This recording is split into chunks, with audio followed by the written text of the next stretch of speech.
Indo British advanced pain clinic నొప్పి మాయం surgery దూరం for appointments 9155515563.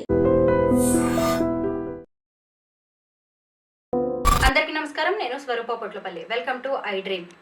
Folk singer Shruti ఆత్మహత్య కేసులో అనేక ఇంట్రెస్టింగ్ విషయాలు బయటకు వస్తూ ఉన్నాయి. ఇన్స్టాగ్రామ్లో పరిచయమైన వ్యక్తిని 20 రోజుల క్రితమే పెళ్లి చేసుకున్న శృతి ఇప్పుడు శవంగా మారిపోయింది.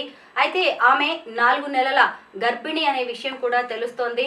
అసలు ఆమెను ఎందుకు సూసైడ్ వరకు ఏ పరిస్థితులు తీసుకువెళ్ళాయి? డౌరీ హెరాస్మెంటే దాని వెనక ఉన్న కారణమా?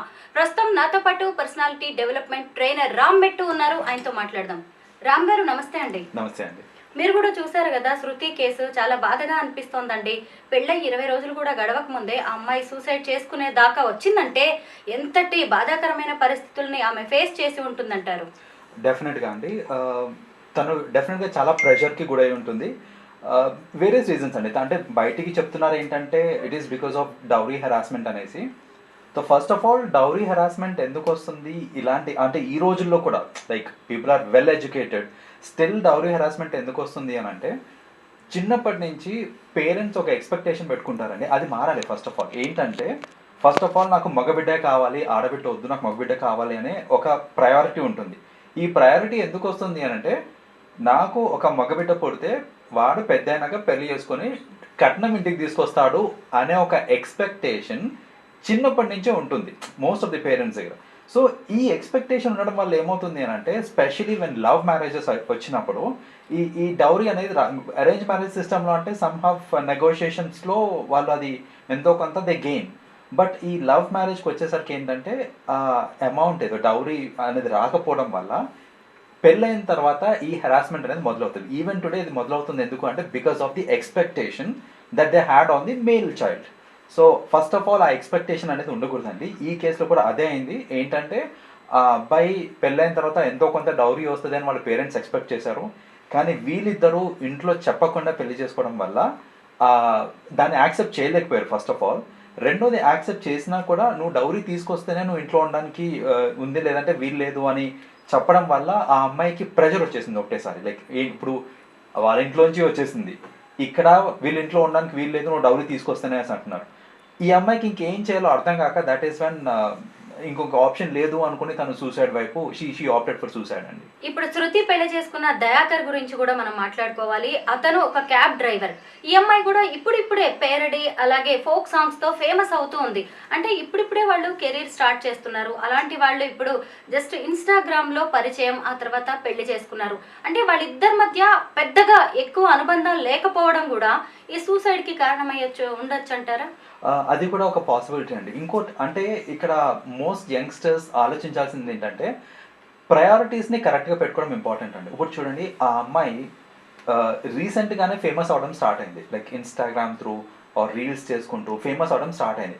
యాక్చువల్గా ఫేమస్ అవడం ఇస్ నాట్ దాట్ ఈజీ. ఎంతోమంది రీల్స్ చేస్తూ ఉంటారు, కొందరే క్లిక్ అవుతూ ఉంటారు. ఫార్చునేట్లీ ఈ అమ్మాయికి టాలెంట్ ఉంది కాబట్టి అప్పుడప్పుడే తను ఫేమ్ అది గెయిన్ చేస్తుంది. దాన్ని కనుక కరెక్ట్గా యూటిలైజ్ చేసుకొని ఆ అమ్మాయి స్ట్రీమ్లైన్ చేసుకొని ఉంటే ఆ అమ్మాయి ఫ్యూచర్లో చాలా పెద్ద స్టార్ అయ్యేది చెప్పాలంటే. కానీ ఇప్పుడు అసలు ఆ అమ్మాయి లేకుండా అయిపోయింది. ఇలా అవ్వడానికి మెయిన్ రీజన్ ఏంటంటే ప్రయారిటీస్ కరెక్ట్గా లేకపోవడం అండి. ఫస్ట్ ఆఫ్ ఆల్ ఒక proper planning, priorities, control of emotions, ఇవన్నీ లేకపోవడం వల్ల మోస్ట్లీ ఇది అవుతుందండి. ఇప్పుడు చూడండి, ఈ అమ్మాయితే కేసు తీసుకుంటే కనుక ఆమె ఓవరాల్గా చూసుకుంటే అన్ని అంశాలు చూసుకుంటే ఫస్ట్ ఆఫ్ ఆల్ ఇన్స్టాగ్రామ్ అనే ఒక సోషల్ మీడియాలో పరిచయమైన వ్యక్తి, అతని గురించి పూర్తి వివరాలు తెలియదు.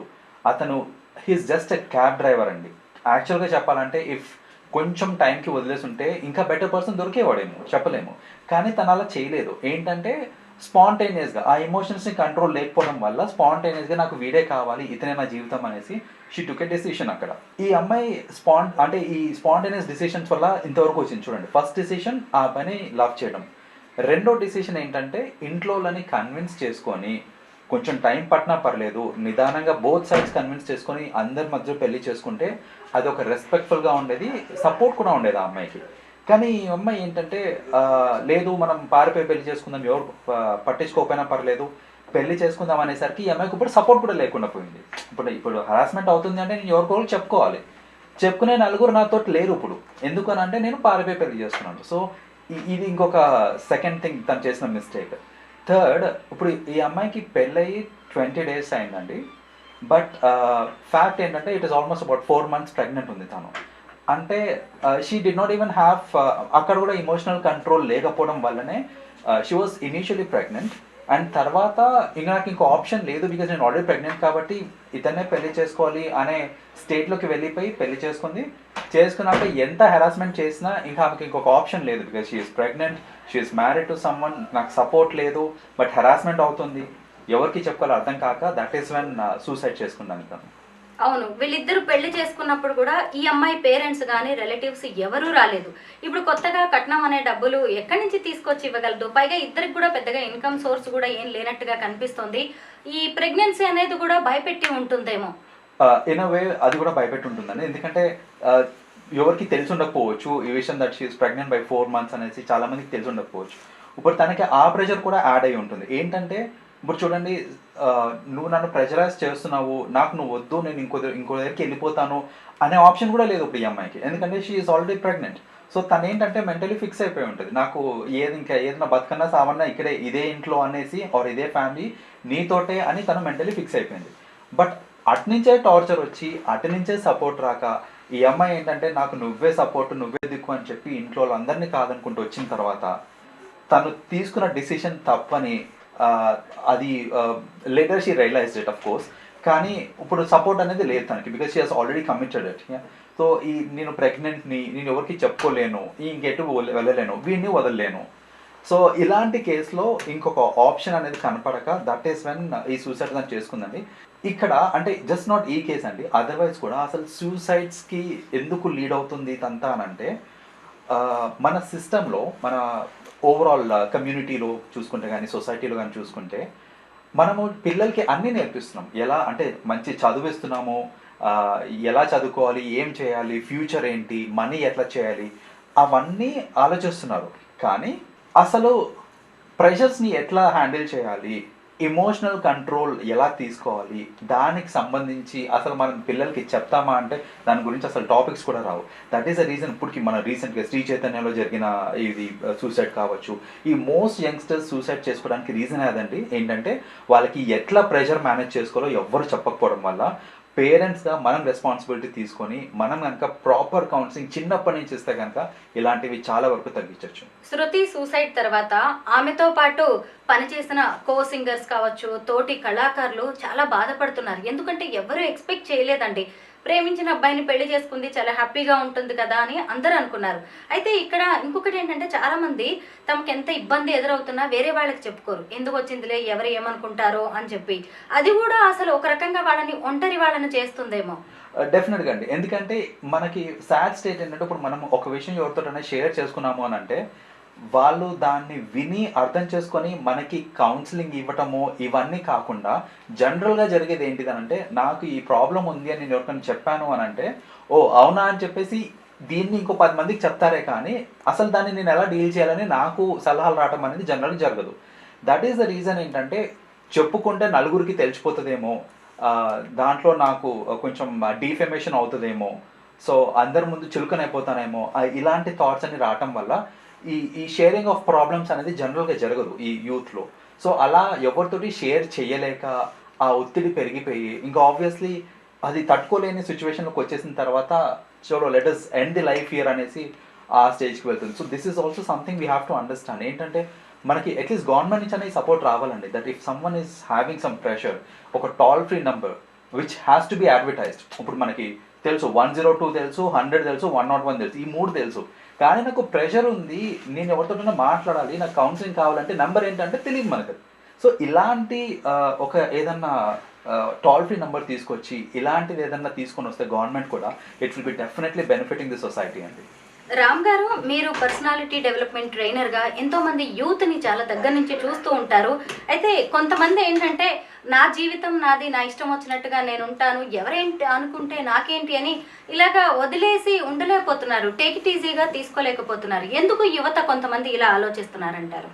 సో బేసిక్గా ఇది దానికేనండి, ఎందుకంటే స్పెషలీ యంగ్స్టర్స్లో చూస్తుంటాం మనం. ఇది ఏంటంటే నా లైఫ్ నా ఇష్టము, ఎవరేం చెప్పినా నాకు సంబంధం లేదు, నాకు ఇది కావాలి, నేను ఇలాగే చేస్తాను అని అనుకుంటారు. ఆ టైంలో ఏంటంటే అన్నీ నాకే తెలుసు అనే ఒక థాట్ ప్రాసెస్ వస్తుంది మనకి. సో పక్కన వాళ్ళు చెప్పేవి పెద్దగా పట్టించుకోం. స్పెషల్లీ పెద్దలు చెప్పేటప్పుడు ఏంటంటే ఆ జనరేషనల్ గ్యాప్ ఏదైతే ఉంటుందో, because of the generational gap, నువ్వేంటి నాకు చెప్పేది, లేకపోతే నువ్వు చెప్పేది నీకు తెలియదులే, నువ్వు అర్థం చేసుకోలేవు నా సిచ్యువేషన్, ఇవే మోస్ట్లీ నేను చూస్తుంటాను యంగ్స్టర్స్లో. వాళ్ళు ఏంటంటే వాళ్ళ పేరెంట్స్ వచ్చి కంప్లైంట్ చేస్తుంటారండి. నేను ఏదైనా కౌన్సిల్ చేద్దాము మా అబ్బాయికి అని అంటే మా అబ్బాయి ఒకటే మాట అంటాడు, మా జనరేషన్ ప్రాబ్లమ్స్ మీకు అర్థం కావులేండి అని చెప్పేస్తారు వాళ్ళు. సో అర్థం కావులే అని వాళ్ళు they take it for granted, and వాళ్ళు చెప్పరు కూడా పేరెంట్స్కి నాకు ఈ ప్రాబ్లం ఉంది అని కమ్యూనికేట్ చేద్దాం అనుకున్నా కూడా ఫస్ట్ ఆఫ్ ఆల్ అది ఎందుకు జరగట్లేదు అని అంటే they have this mental barrier that వాళ్ళు అర్థం చేసుకోరు, చెప్పినా నన్ను తిడతారు, నన్ను రెస్ట్రిక్ట్ చేస్తారు, కానీ నాకు ఒక సొల్యూషన్ ఇస్తారు అనే నమ్మకం లేక మోస్ట్ యూత్కి అదే ఏంటంటే వాళ్ళని పేరెంట్స్ని అడిగితే నాకు ఒక సొల్యూషన్ వస్తుంది అనే నమ్మకం లేదు కాబట్టి వాళ్ళు first of all they don't approach. వాళ్ళు ఏదైనా చెప్పినా వీళ్ళు తీసుకోరు because they think there is a generation gap. నిజంగా శృతి సూసైడ్ లో రామ్ గారు చెప్పిన ఎన్నో విషయాలు కనిపిస్తూ ఉన్నాయి. కొంతమందినైనా ఆమె ఎవరినైనా తనకి క్లోజ్ గా ఉండే వాళ్ళని అప్రోచ్ అయినా బాగుంటుండే ఈ సూసైడల్ టెండెన్సీ ఉన్నప్పుడు. అలాగే ఈ డౌరీ హెరాస్మెంట్ కావచ్చు, అత్తమామలు, కొత్త వ్యక్తులు, వాళ్ళందరితో ఆమె మింగిల్ కాలేకపోవడం, ఇలా అనేక అంశాలు ఆమె తన చావును తానే రాసుకునేలా చేసినట్టుగా కనిపిస్తుంది. థ్యాంక్ యూ రామ్ గారు. థ్యాంక్ యూ అండి.